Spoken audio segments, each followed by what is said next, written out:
வணக்கங்க. இன்றைக்கி கடலூரில் ஒரு இன்சிடெண்ட் நடந்திருக்கு. அது என்னங்கிறத பார்க்கலாம். வாங்க வீடியோக்குள்ளே போகலாம்.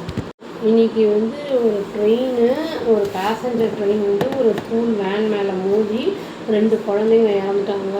2 பேர் இன்ஜூர் ஆகியிருக்காங்க. இன்னொருத்தர் வேன் டிரைவரும் இன்ஜூர் ஆகியிருக்காரு. அவருக்கு 45 இயர்ஸ் ஆகுது. என்னைக்கு நடந்திருக்குன்னா இன்றைக்கி காலையில் ஒரு 7:45க்கு நடந்திருக்கு.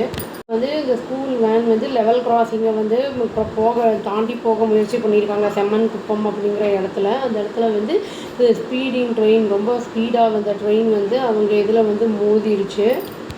2 டிசீஸ்டு ஸ்டூடெண்ட்ஸ் பேர் என்னன்னா சாருமதின்னு சொல்லி 15 வயசு, வெங்கடேஷ் அப்படிங்கிற பையனுக்கு 10 வயசு ஆகுது. அந்த டிரைவர் பேர் சங்கர்னு சொல்லிட்டு 45 இயர்ஸ் அவருக்கு ஐடென்டிஃபை பண்ணியிருக்காங்க. அந்த இன்ஜூர் ஆனவங்க 3 பேரையும் அந்த கவர்மெண்ட் ஹாஸ்பிட்டல் கடலூரில் அட்மிட் பண்ணியிருக்காங்க அப்படிங்கிற நியூஸ் வந்திருக்கு. இந்த ட்ரெயின் விழுப்புரம் பவுண்டு மயிலாடுதுறை போகிற ட்ரெயின் இவங்கள மோதி இருக்குது. அதாவது காலத்தால் ஸ்கூல் போகிற நேரத்தில் தான் இது நடந்திருக்கு. அடித்தது இம்பேக்ட் ரொம்ப ஜாஸ்தியாக இருந்திருக்கு. ஏன்னா ரொம்ப தூரம், அதாவது 50 மீட்டர் வரைக்கும் ட்ரெயினை அந்த வேனை இழுத்துட்டு போயிருக்கு. 2 ஸ்டூடெண்ட்ஸ் அந்த இழுத்துலேயே இறந்துட்டாங்க. ரொம்ப சிவியராக டேமேஜ் ஆகிருக்கு அந்த வேனு. அங்கே வில்லேஜ் அந்த ஏரியாவில் இருக்கிறவங்களாம் இதை பற்றி தெரிஞ்ச உடனே என்ன பண்ணியிருக்காங்கன்னா, அந்த இடத்துக்கு ரெஸ்கியூ டீம் வரத்துக்கு முன்னாடியே அவங்க அந்த இன்ஜூர் ஆனவங்க எல்லாரையும் கடலூர் கவர்மெண்ட் ஹாஸ்பிட்டலில் போய் அட்மிட் பண்ணி விட்ருக்காங்க. இந்த வில்லேஜர்ஸ் என்ன ப்ளேம் பண்ணுறாங்க அப்படின்னா இந்த கேட் கீப்பர் சரியாக அந்த கேட்டை க்ளோஸ் பண்ணாமல் விட்ருக்கான் லெவல் கிராசிங்கை அப்படின்னு. ஏன்னா யூஸ்வலாக இந்த ட்ரெயின் வருது அப்படிங்கும்போது அவங்களுக்கு இன்ஃபர்மேஷன் வரும். அப்போ உடனே அந்த லெவலை க்ளோஸ் பண்ணிடுவாங்க அந்த கேட்டை. அதனால தான் இந்த ஆக்சிடெண்ட் நடந்திருக்கு அப்படின்னு சொல்லி அந்த கேட் கீப்பர் மேலே எல்லோரும் பழியை போட்டுட்ருக்காங்க. என்ன பண்ணியிருக்காங்கன்னா, அந்த கேட் கீப்பர் தூங்கிட்டு கிடந்திருக்கான். அதாவது டியூட்டி டைமில் தூங்கிட்டு இருந்திருக்கான்.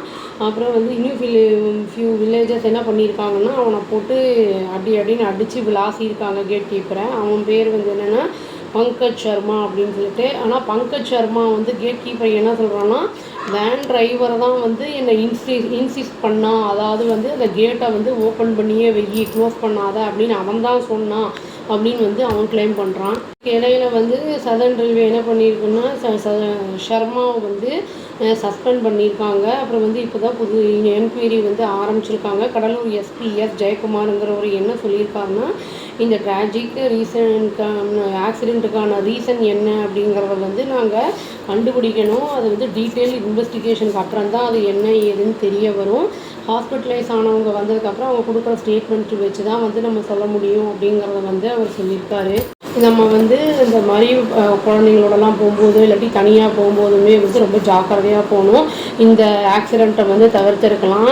ஆக்சுவலி இது அன்ஃபார்ச்சுனேட்டாக இது நடந்துருச்சு. இறந்த எல்லாருக்கும் ஆன்மா சாந்தி அடையணும்னு சொல்லிட்டு அந்த இன்ஜுரி ஆனவங்களுக்கு சீக்கிரமாக ரெக்கவர் ஆகணும்னு சொல்லி இறைவனை பிரார்த்திச்சுக்கிறாங்க. அவ்வளோதான். Thank you. Please do like, share and subscribe our channel and click the all option and tap the bell icon. Thank you.